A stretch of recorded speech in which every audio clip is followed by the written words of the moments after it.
महिला का आपको सब कुछ पता है, वो लड़ती है लोगों के लिए, वो दूसरों के लिए अपनी जान जोखिम में डाल देती है, तो वो अपने लिए क्या करेगी?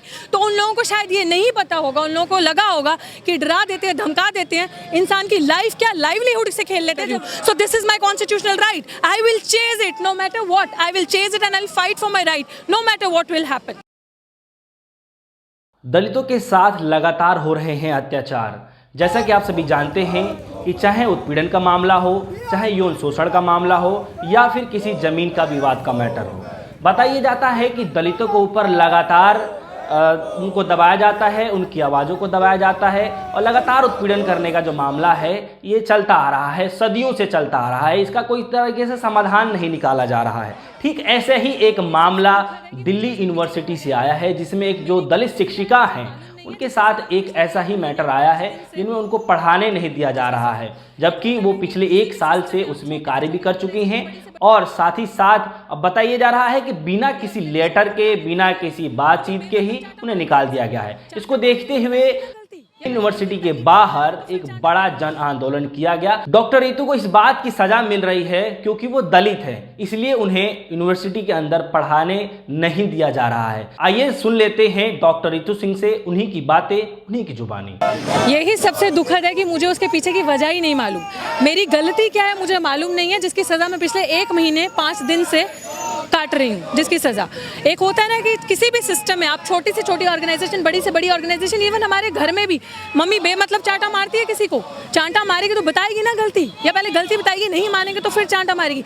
यहाँ मैं ऐसी सिचुएशन में हूँ कि मुझे पिछले मेरे को ऑलमोस्ट 1 साल पढ़ाते हो गए, 1 साल में भी प्रशासन की तरफ से, एडमिनिस्ट्रेशन की तरफ से, कॉलेज किसी ने भी मुझे कोई मेमो, कोई लेटर, कोई एप्लीकेशन, कोई कंप्लेन नहीं बताई और उसके ऊपर इतना बड़ा सवाल मेरे पे आ रहा है, मेरे पोटेंशियल पे सवाल आ रहा है। और ऐसे इंसान के पोटेंशियल पे सवाल आ रहा है कि जो दिल्ली विश्वविद्यालय से पढ़ा हुआ है, दिल्ली विश्वविद्यालय से PhD किया है डिपार्टमेंट से, UGC नेट है जिसके पास और हर मास्टर्स की डिग्री फर्स्ट डिवीजन में और हर एक चीज़ ऐसी, और जो 1 साल से पढ़ा रहा है और उस इंसान के ऊपर, और जो पब्लिक स्पीकर भी है, आप इस तरह का प्रश्न चिन्ह लगाते हैं तो मुझे अपने आप में समझ नहीं आ रही कि where I have gone wrong. क्या लग रहा है कि दलित होना एक सबसे बड़ी वजह हो सकती है? जी, आपको ये सवाल आप मुझसे पूछ रहे हैं, आप पत्रकार हैं और आप कह रहे हैं दलित होना वजह है। सबसे बड़ी समाज में यही तो वजह है कि ये जाति क्यों नहीं जाती।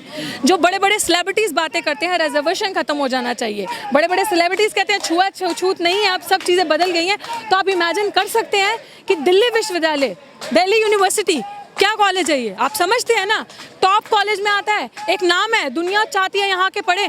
आज मेरे जैसा बंदा जो आवाज़ उठा रहे हैं, इन लोगों को ऐसे लोग नहीं चाहिए, इन लोगों को गुलाम चाहिए, जो बोले ना, जो सत्ता पक्ष के आगे, इस तरह के आगे, जो ऑटोक्रेटिक्स लोग होते हैं उन लोगों के आगे जुबान ना खोले। तो अगर उस तरह के लोग यहाँ पे रहेंगे तो वो बहुत अच्छे से रहेंगे, लेकिन हम जैसे लोग जो अन्याय के लिए लड़ते हैं, मैंने जितनी भी आज दिन तक आप लोगों ने मेरी मुद्दे सुने होंगे, अगर मैं पब्लिक स्पीकर हूँ, सोशल एक्टिविस्ट हूँ, आई हैव ऑलवेज स्टूड बाय, चाहे वो मार्जिनलाइज कम्युनिटी से किसी भी सेक्टर का हो, दलित, पिछड़ा, आदिवासी, कोई भी जाति का हो, मैं हमेशा सबके अधिकारों के लिए लड़ी हूँ। तो अगर आज मेरी बात आई है तो आप समझ सकते हैं कि मुझ पे क्या बीत रही होगी। क्या लगता है बहुजन होने की सजा मिल रही है? ऑफ कोर्स सजा मिल रही है, लेकिन हम सजा लेंगे नहीं, because gone are those days जब हम चुप करके ये सजा झेल सकते थे। मेरे पास भी ऑप्शन था, मैं चुप करके इस चीज़ को झेल सकती थी, but I will not do that and I will never do that, क्योंकि हम लोगों को, हम कॉन्स्टिट्यूशन को मानते हैं ना, बाबा साहेब को मानते हैं, हम लोग कॉन्स्टिट्यूशन से चलते हैं। जो भी डॉक्टर भीमराव अम्बेडकर ने लिखा है संविधान में, आज आप भी संविधान की वजह से मेरा इंटरव्यू ले रहे हैं, पीछे पुलिस भी संविधान की वजह से खड़ी है। आज अगर मैं इस कॉलेज में पढ़ाती हूँ और मैं अगर ऐसी कम्युनिटी से आती हूँ और मैं आज बात कर रही हूँ तो ये भी संविधान की बदौलत से कर रही हूँ। So this is my constitutional right, I will chase it no matter what, I will chase it and I will fight for my right no matter what will happen। नहीं, आप बहुत बड़ा गंभीर आरोप लगा रहे हैं, जातिगत को लेकर आपको ऐसा किया जा रहा है, तो क्या मतलब कैसे इस बात को आप कहेंगे मीडिया के सामने? देखिए, जब 5000 पूरे दिल्ली विश्वविद्यालय में टीचर्स हैं, ठीक है, 5000 टीचर्स में से आपको एक ही ऐसा टीचर क्यों मिला, और वो भी महिला, वो भी एड हॉक, वो भी जो ऐसी कम्युनिटी से आती है, जो मार्जिनलाइज्ड डिप्राइव्ड कम्युनिटी की है, वही आपको क्यों मिली? क्योंकि वो महिला बोलती है, उस महिला का आपको सब कुछ पता है, वो लड़ती है लोगों के लिए, वो दूसरों के लिए अपनी जान जोखिम में डाल देती है, तो वो अपने लिए क्या करेगी? तो उन लोगों को शायद ये नहीं पता होगा, उन लोगों को लगा होगा कि डरा देते हैं, धमका देते हैं, इंसान की लाइफ क्या लाइवलीहुड से खेल लेते हैं। जब रोजगार नहीं बचेगा ऐसी सिचुएशन में जहाँ ग्लोबल पैंडेमिक है, can you imagine we don't have jobs, can you imagine economic downfall कैसा हो चुका है हमारे देश में। हमारे देश में जॉब्स नहीं है। आज जितने भी ये लोग यहाँ पे खड़े हैं हम सब लोग इकोनॉमिकली डिप्राइव्ड सेक्शन से आते हैं almost. So where is our future? क्या हमारे लिए सुरक्षित हैं ये चीज़ें? नहीं सुरक्षित हैं। सो हमारे पास क्या विकल्प बचता है? लेकिन इस तरह के लोग बैठे जब हमारा लाइवलीहुड छीनेंगे तो हम उससे मरेंगे कि नहीं मरेंगे? आप मानिए, आप समझिए इस चीज़ को, डिप्राइव्ड कम्युनिटी के इंसान के लिए, मार्जिनलाइज कम्युनिटी के इंसान के लिए एक बंदा सरकारी में नौकरी में होना कितनी बड़ी बात है कि नहीं है? मैं आप लोगों से पूछती हूँ। तो जब एक बंदा अगर डिप्राइव्ड कम्युनिटी का किसी गवर्नमेंट जॉब में किसी जॉब में आता है, उसके ऊपर आप इतना बड़ा सवाल मेरिट पे आप क्वेश्चन करते हैं और मेरिट पे क्वेश्चन करके आप डायरेक्ट उसका लाइवलीहुड छीनते हैं। Isn't that a question to bother?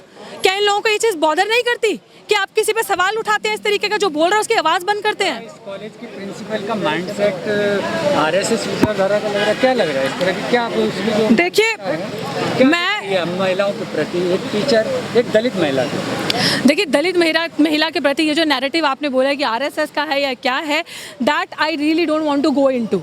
But अगर वो टाइम एंड अगेन अपने बिहेवियर्स इस तरह से शो करती जाएंगी then definitely we are forced to believe that fact. क्योंकि जो हमारे साथ होता है, ये जो हायरार्की समाज में है कि ऊपर का तबका नीचे के तबके को दबाते आया, क्यों आज एक तबका उठ नहीं पाया है, चल नहीं पाया है? क्यों आज आदिवासियों की, दलितों की बच्चियों का रेप होता है, यौन शोषण होता है? क्यों इस तरह की चीज़ें होती है समाज में कि अगर एक बच्ची पढ़ लिख रही है, आगे जा रही है, आवाज़ उठा रही है और उसकी आवाज़ को दबाने के लिए बंद किया जा रहा है, वो कौन है ऐसा सत्ता में बैठा जिसको आप ही के पोटेंशियल पे हमेशा सवाल करना, आप ही के मेरिट को हमेशा क्वेश्चन करना है? लेटरल एंट्री में मेरिट होता है क्या? पीछे से एंट्री में मेरिट होता है क्या? जिनके गॉडफादर होते हैं उनके लिए मेरिट होता है क्या? मेरिट का सवाल उन्हीं बच्चों के लिए क्यों आता है? और कभी भी किसी के लिए भी अगर मेरिट का क्वेश्चन है या किसी कंप्लेन का क्वेश्चन है तो I have always believe this fact and ऐसा होता है that there is a way कि आप किसी को कंप्लेन लेटर इशू कीजिए, मेमो दीजिए, आप किसी को राइटिंग में दीजिए, राइटिंग में लिखवाइए। There is no communication, she can show me the proof अगर मेरे साथ कभी 1-to-1 ऐसी कम्युनिकेशन हुई है।